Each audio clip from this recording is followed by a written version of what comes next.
Enseguida tenemos el privilegio de escuchar a otro distinguido miembro de las dos academias, el doctor Arturo Loredo, que va a tratar este tema: trauma abusivo de cráneo, forma extrema de abuso físico.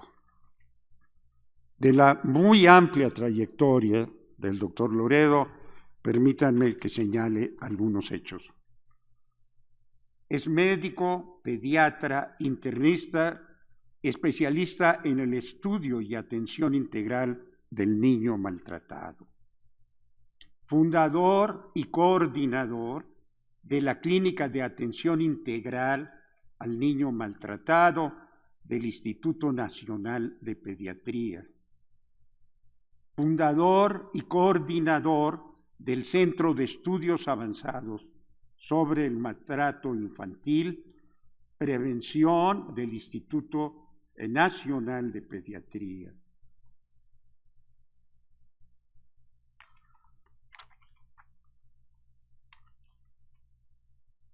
Es investigador B en Ciencias Médicas de los Institutos Nacionales de Salud, de la Secretaría de Salud, profesor titular del curso de Educación a Distancia, Maltrato Infantil, Gravedad y Prevención de la Facultad de Medicina de la UNAM. Es autor de 98 artículos y 6 libros sobre maltrato infantil. Asimismo, autor de 110 artículos de pediatría y 4 libros. Miembro titular de las dos academias, como mencionaba, expresidente y miembro titular de la Academia Mexicana de Pediatría, miembro titular de la Academia Mexicana de Bioética. Y ha recibido muchos reconocimientos, entre ellos ganador del 15º Premio Nacional de Administración Pública, entregado por el presidente de la República, Ernesto Zedillo.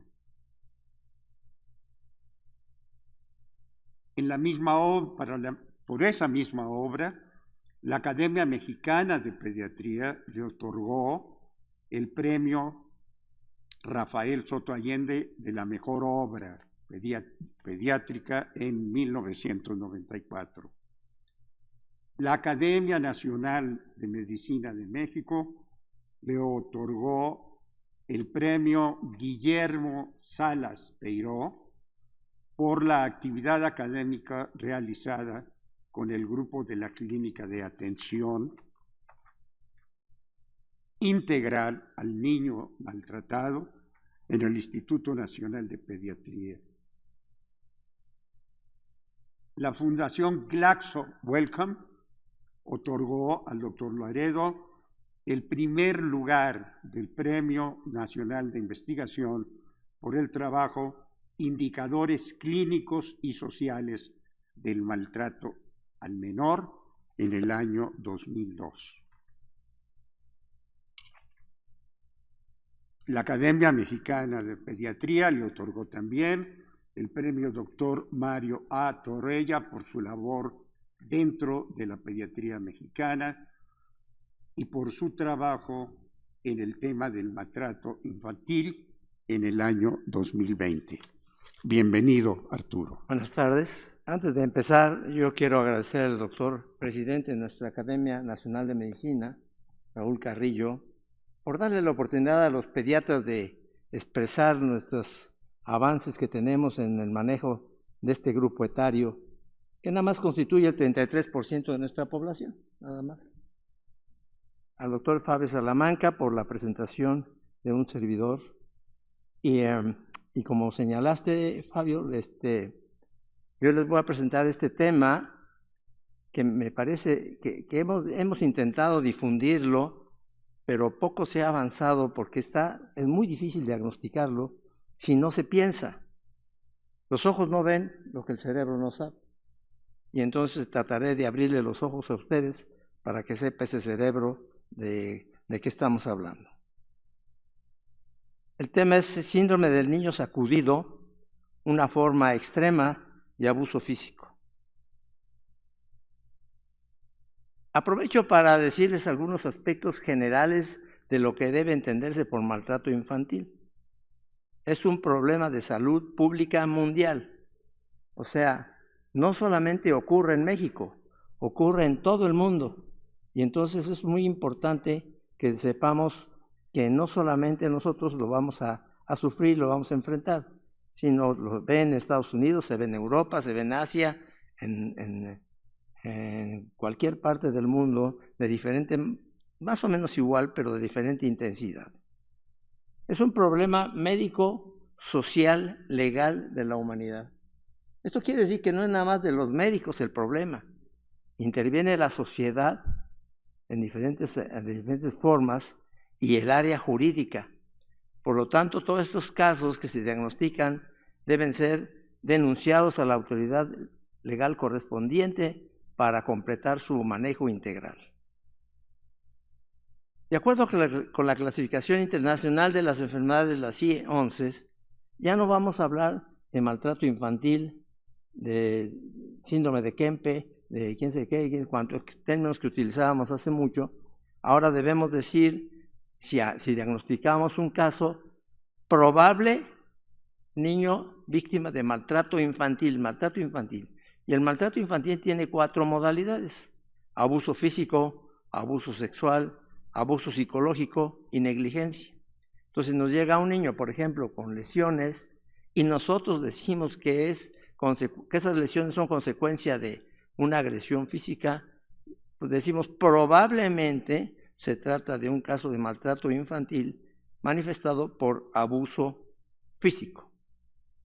Nadie en el mundo les puede decir cuál es la frecuencia de este problema porque es muy complejo. De acuerdo a estas cuatro grandes expresiones del fenómeno, entonces casi nadie puede decirles cómo ocurre. Sin embargo, nosotros podemos pensar, y de acuerdo con lo que se dice en la literatura internacional, que el 10 al 20% de cualquier comunidad pediátrica puede ser víctima de alguna forma de maltrato infantil. Las consideraciones básicas de esto es que existe una agresión u omisión intencional del adulto. Esto nos hace diferentes de lo que ocurre con la violencia contra las niñas, niños y adolescentes. En esa situación, el grupo agredido es diverso.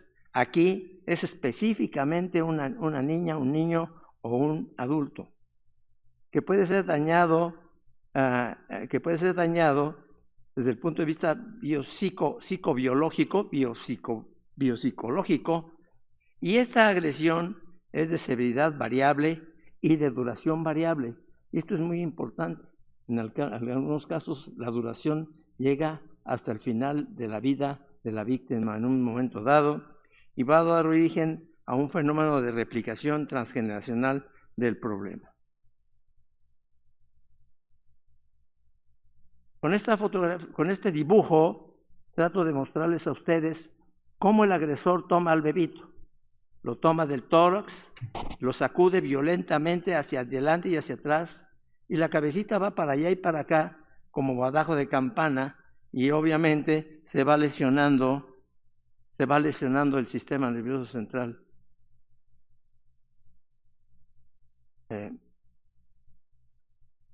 Los términos que se han utilizado para demostrar este problema fueron primero shaking baby syndrome, después niño sacudido y azotado, y ahora, como les dije, de acuerdo con la clasificación internacional de las enfermedades, se habla de trauma abusivo de cráneo. Es una forma severa de abuso físico sin expresión externa, es decir, solo el sacudido, y el niño va a manifestar sufrimiento del sistema nervioso central.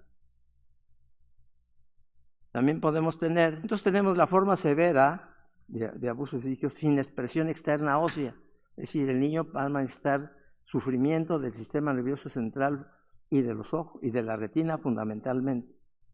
Tenemos otra forma en donde sí hay expresión externa, es decir, el bebito es sacudido y azotado contra el suelo, contra una pared o contra un mueble sólido, y entonces ocurre la lesión en un momento dado, y es lo que podemos ver en un momento dado también.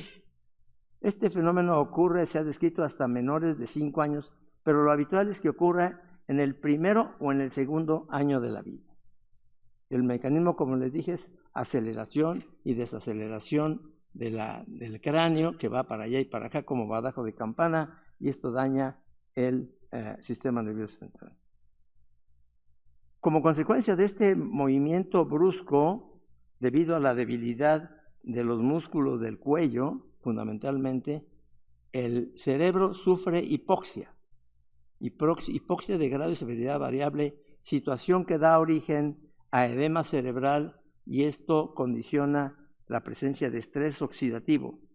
De esta manera se está presentando un daño dentro del sistema nervioso central expresado como hemorragia intracraneana y en el ojo como hemorragia retiniana. Y el problema es tan serio que aproximadamente el 30% de los pacientes fallecen. ¿Cuál es la situación desencadenante en un momento dado de este problema? Las características del niño son aquellos que cursan con periodos de llanto inconsolable. Esto saca de quicio a cualquier persona. Y si son padres relativamente jóvenes o inexpertos, probablemente condicionen este problema. El bebito también tiene una irritabilidad constante. Normalmente los niños son irritables, o muchos niños son irritables, pero estos se exceden en su irritabilidad, y esto hace que el cuidador pierda el control. A veces rechazan el alimento, se suman los otros 2 datos que les he mencionado y rechazan el alimento.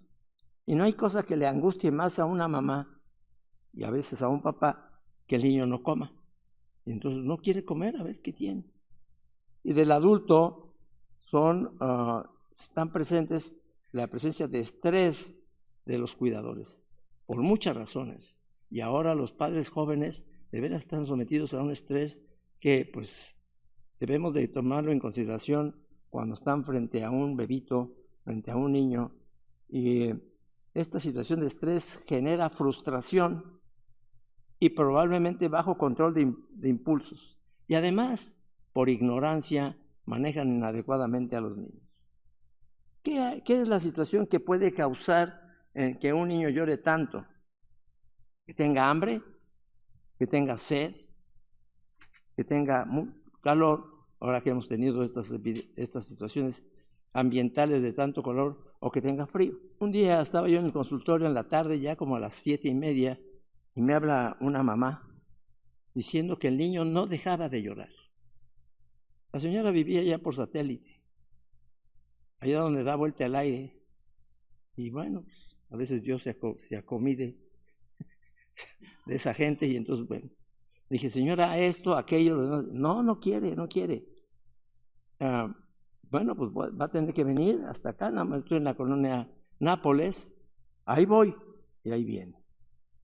Y tuve que esperar como casi 1 hora, pero bueno, ni modo. El interés superior del niño tiene prioridad. Llegué y lo revisé exhaustivamente y no le encontré nada, y seguía llore. ¿Ya comió? Bueno, no quiere comer. Le dije a mi secretaria, páseme un poquito de suero. Y entonces le ofrecí suero al bebito y se lo devoró. Y se calmó. Ay, doctor, pero usted es mago. Pues sí. Y se molestó porque le cobré la consulta. Bueno, pues, ni modo. Yo quería pero ni modo, ya se molestó, pues ni modo. ¿Cuáles son las causas que pueden dar molestia que genere que el niño esté llore? Por ejemplo, enfermedad por reflujo gastroesofágico severo que no es diagnosticado adecuadamente y que no es tratado correctamente. Intolerancia a la lactosa, que cada día es más frecuente, pero bueno. Pero alergia a la proteína de la leche. Yo nunca he visto llorar a un niño tan intensamente como aquel que le daban la leche y tenía una alergia a la proteína, que ya lo diagnosticamos después, y lloraba intensamente. Entonces hay que estar muy atentos a qué es lo que está ocurriendo alrededor de ese chico. Y explórenlos de todo a todo. Entonces nos encontramos en un bebito una fractura del cúbito. Nadie se había dado cuenta y la señora no había dicho nada. A ver, pues una fractura, y entonces le tocaban en el bracito y el niño lloraba. Entonces tenemos que ser muy acuciosos clínicamente para poder diagnosticar la causa de eso. ¿Cuáles son las manifestaciones clínicas que tienen estos niños en un momento dado? Bueno, ya dije que son irritables, pero de repente son más irritables de lo habitual. Como dije, rechazan el alimento y ahora lo rechazan más. Pero aparece un dato clínico muy importante. Empieza a vomitar, que no tenía, pero vomitan. Y tiene un estado de somnolencia. Oye, ¿qué tiene el niño? Pues fíjate que quién sabe qué, que no quiere. A ver, ¿qué pasa? Pero de repente tiene una crisis convulsiva. Y ahí sí, ya la gente se alarma y entonces agarran el bebito y lo traen corriendo al hospital, lo llevan corriendo al hospital para su atención. Y además se puede agregar a esta manifestación neurológica dificultad cardiorrespiratoria, que ya lo detectan estos. Pérdida de la conciencia, y en algunos casos llegan los padres cargando al bebito muerto. Ni cuenta se habían dado de qué había ocurrido eso. ¿Cómo vamos a hacerle para detectar esta situación? De acuerdo con los datos clínicos que les acabo de mencionar, que ustedes lo deben tener en su mente todo el tiempo cuando vean estos bebitos menores de 1 año, bueno, una historia clínica completa. ¿Quién es? ¿Cómo es? ¿Fue deseado, planeado, aceptado? ¿Quién lo cuida? ¿Cómo lo cuida? Si no come, lo regañan. Si no come, lo sacuden. Si no, ¿qué pasa? No, doctor, lo cuida la abuelita, lo cuida la mamá, a veces cuidan muchas personas a ese niño que aunque dicen que fue deseado, planeado y aceptado, pues quién sabe. Porque al final, como lo están manejando, parece que no apoya esa idea. ¿Qué hacemos? Bueno, la historia clínica así muy completa. Todas las historias clínicas deben ser realizadas con acuciosidad, deben ser completas, intencionadas, deben ser de veras, no nada más para salir del asunto administrativo y a veces del asunto académico. Debe ser hecho para que nosotros encontremos la causa del problema. Una radiografía de cráneo que en general no nos va a dar ningún dato a menos de que haya sido el bebito azotado contra el suelo, contra la pared, contra un mueble, y puede haber una fractura.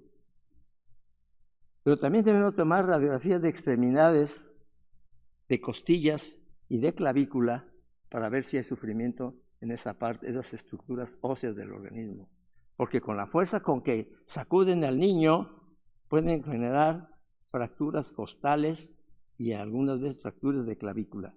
Ustedes van a decir que está exagerando este doctor, luego qué bárbaro. No, así es lo que puede suceder. Pero el procedimiento diagnóstico más importante es solicitar una tomografía axial computarizada para ver cómo está el sistema nervioso central de ese bebito y poder detectar el fondo. Y al mismo tiempo, los médicos tienen que hacer exploración del fondo de ojo. Me da pena decirlo, pero muchas veces los pediatras no saben ver el fondo de ojo. Y no saben verlo porque no se enseña de rutina. Y si se enseña y quiere verlo, pues el oftalmoscopio no prende, no hay oftalmoscopio. Y si hay, no tiene pila. Y entonces nunca hacemos y decimos, bueno. Entonces, Jaime, tú has visto esto en el infantil, o lo viste, no espero que no lo hayas visto en el infantil, ni en el instituto, pero todo eso ocurre. Y si eso estamos hablando de hospitales de tercer nivel de atención, pero en hospitales de segundo, de primero, en las clínicas del doctor Simi, pues por supuesto que eso no existe. Bueno, tenemos que hacer una exploración del fondo de ojo. Y me van a decir, bueno, doctor, ¿pero qué voy a ver? Como usted no sabe qué ver, entonces va a hacer un círculo y va a poner lo que note raro en un papel, unas rayas, Y ya vendrá el oftalmólogo a decirle, mira, esto es una hemorragia, esto es un desprendimiento de retina, esto es esto. Pero hay que hacerlo, pero hay que obligarnos a practicar la exploración de fondo de ojo. ¿Qué buscamos en la tomografía? Edema cerebral. Doctor, dígame por qué tiene tanto edema el cerebro de este niño. Pues porque está sufriendo. Pero vamos a buscar la existencia de un hematoma subdural o una subaracnoidea. Eso es lo que vamos a buscar en la tomografía. Eso le vamos a pedir al radiólogo que nos diga para poder confirmar la impresión clínica que estamos teniendo. Si el radiólogo dice, oiga doctor, doctora, tiene higromas, tiene infarto cerebral, tiene atrofia cerebral, quiere decir que este caso que estamos viendo ya ha sufrido varias veces la agresión a que estamos haciendo mención. En los ojos vamos a buscar la existencia de hemorragia retiniana que puede ser uni o bilateral. En nuestros casos fue bilateral en 13 de 17 casos y el desprendimiento de retina en 3 de 17. Estas son las manifestaciones oftalmológicas que podemos detectar en un momento dado y si las señalamos en el expediente, en una hojita, como yo les acabo de plantear, eso le va a ser de mucha ayuda al oftalmólogo. Dentro del ajetreo que tuve al principio, no puse una transparencia en donde viene por qué les estoy diciendo la experiencia que tenemos en el Instituto Nacional de Pediatría con este problema. Una publicación de 17 casos hecho en el 2015 que nos llevó 10 años de revisión para encontrar las manifestaciones clínicas que les he señalado y luego otro estudio multicéntrico hicimos con gente del Hospital de Especialidades de Chihuahua, el doctor Villanueva Cliff, la doctora Aguilar, en Mexicali, Baja California, en un hospital general, pero en el área de pediatría. Los pude emocionar a que estudiáramos este problema y luego, ya que lo tuvimos, vimos que el comportamiento clínico, radiológico y legal es igual en Chihuahua, en Mexicali y aquí en la Ciudad de México. Entonces, bueno. ¿Cuál es la atención médica quirúrgica que debemos de hacer a esos pacientes? Nuevamente, insistir en que la historia clínica debe ser muy cuidadosa, muy orientada, muy tendenciosa. No debe ser hecho a la carrera, aunque estos bebitos están en urgencias o en terapia intensiva, debemos de hacer las cosas muy bien. Estos médicos mejor que otros para hacerlo y poder precisar esto. Obviamente, tendremos que resolver el control de las crisis convulsivas, la atención del problema cardiorrespiratorio porque se nos está muriendo el niño. Y si hay una hemorragia intracraniana, unas horas o días después, el neurocirujano dice, yo lo opero. Esto es. Jaime, así será el asunto, ¿no? Y luego, la acción paramédica, todos los casos deben ser notificados a la autoridad legal, todos. No establezcan el diagnóstico, digan probable víctima de alguna modalidad de maltrato infantil, porque el que tiene la última palabra es la agencia del Ministerio Público. Ellos van a decir si sí o si no. Pero como ellos no saben lo que nos pasaba en el instituto, la ahora Fiscalía de Coyoacán decía, ¿qué dicen los de CAIM? Nosotros éramos CAIM, Clínica de Atención Integral de Niños Maltratados. Esto, pues eso es. ¿No? Si ellos dicen, pues son sabios. Entonces, todo se tiene que notificar. Doctores tienen que perder el miedo a enfrentarse a los abogados. Y ahora está tan difícil la situación jurídica, pues bueno, ni modo, pues hay que hacerlo. Si fallece el niño, hay que solicitar la autopsia. Hay que solicitarla, pero de veras, no tengan miedo. Y si llega muerto el bebito, no se echen ese trompa a la uña. Envíenlo al Instituto de Investigaciones Forenses, que antes se llamaba CEMEFO y que eso no sé. El problema es de que ahí, y eso se lo digo, yo platiqué con el director porque queríamos ver si podíamos hacer un estudio para ver qué casos habían no habían hecho el diagnóstico y obviamente él nunca aceptó. Pues no se iba a echar la soga al cuello. Pero bueno, la autopsia es incompleta, porque la hace un prosector, no las hace un médico. Si me está oyendo, pues a ver si me desmiente, pero... Y no revisan el globo ocular y los anexos, ellos no revisan. En general, no se revisa el globo ocular, se respeta mucho como los autores, los padres de familia, los familiares dicen que así es. De 17 pacientes fueron menores de 6 a 14 meses. Es el periodo habitual, aunque se han reportado casos en niños mayorcitos. Los niños mayorcitos pesan un poquito más y a lo mejor el salvaje embrutecido que los acude no tiene la fuerza suficiente como para dañar. Pero 12 niños fueron varones. Total, si les llega un niño convulsionando menor de 1 año y es varón, piensen que a lo mejor están enfrentándose a un caso de abuso físico, de esta modalidad de abuso físico. 11 casos fueron trauma abusivo de cráneo, nada más. Y de esos 11, 3 se murieron. Y 6 casos fueron trauma abusivo de cráneo azotado y también 3 de ellos fallecieron.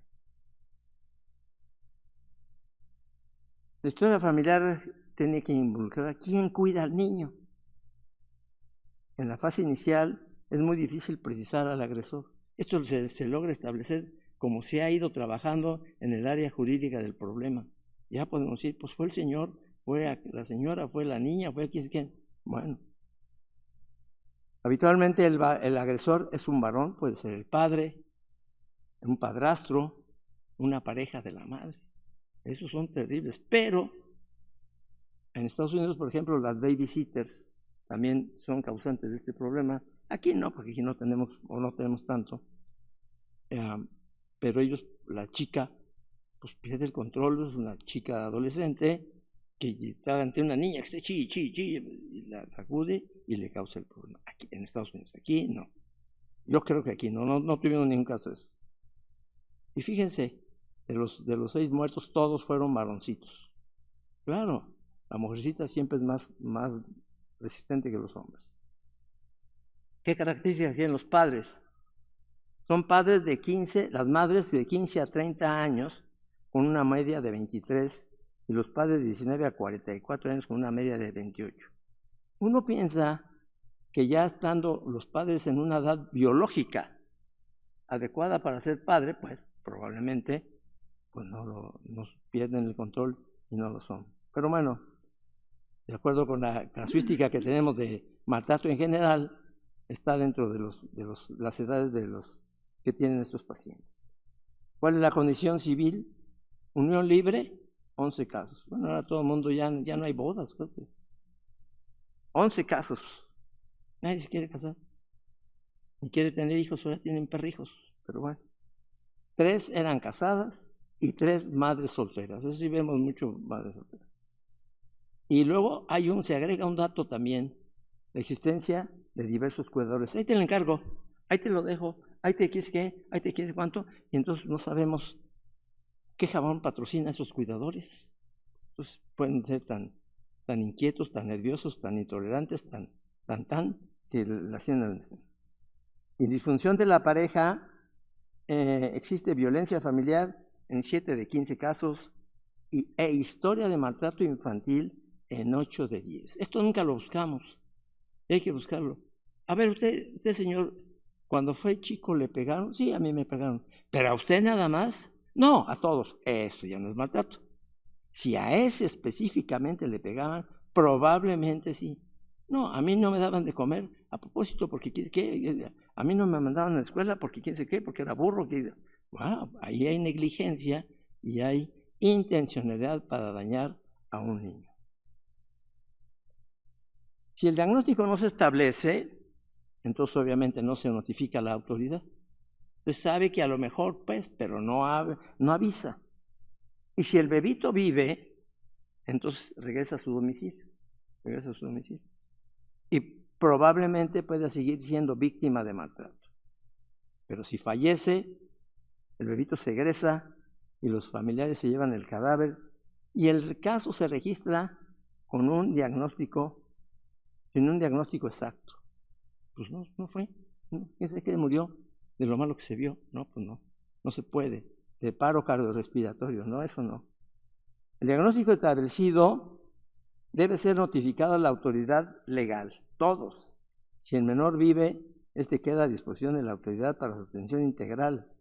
Antes el DIF, había, no sé qué ahora si existe esto, pero bueno. Y si fallece, entonces hay que enviarlo al sistema, al Instituto de Investigaciones Forenses, y ya le dije cuál es mi impresión en ese sentido. Y el caso para nosotros queda inconcluso.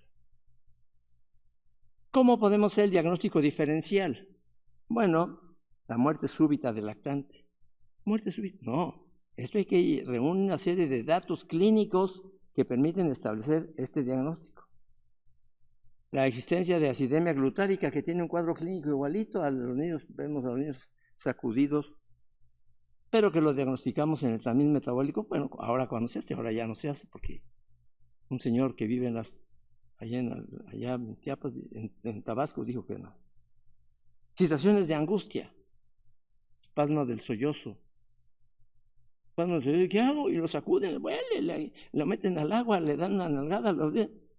Es una situación de angustia que tiene el papá o la mamá porque le está ocurriendo a su bebito o a su bebita y no es eso. Y luego situaciones culturales diversas.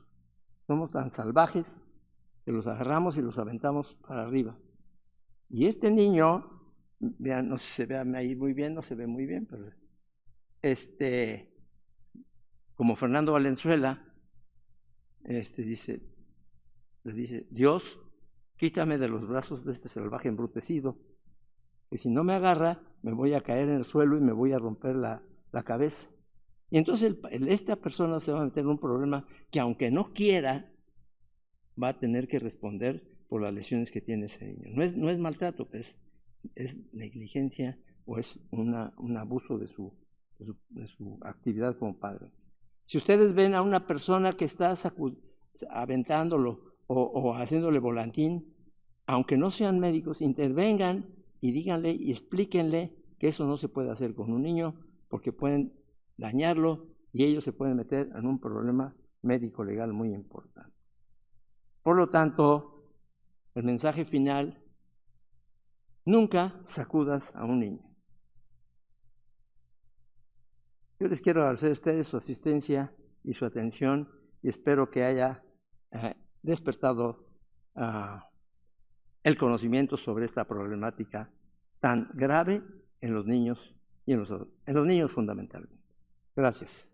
Muchas gracias, Arturo, por esta espléndida presentación, que además de ser transmitida con absoluta claridad, fue salpicada con muy buena dosis de humor. Muchas gracias a ti.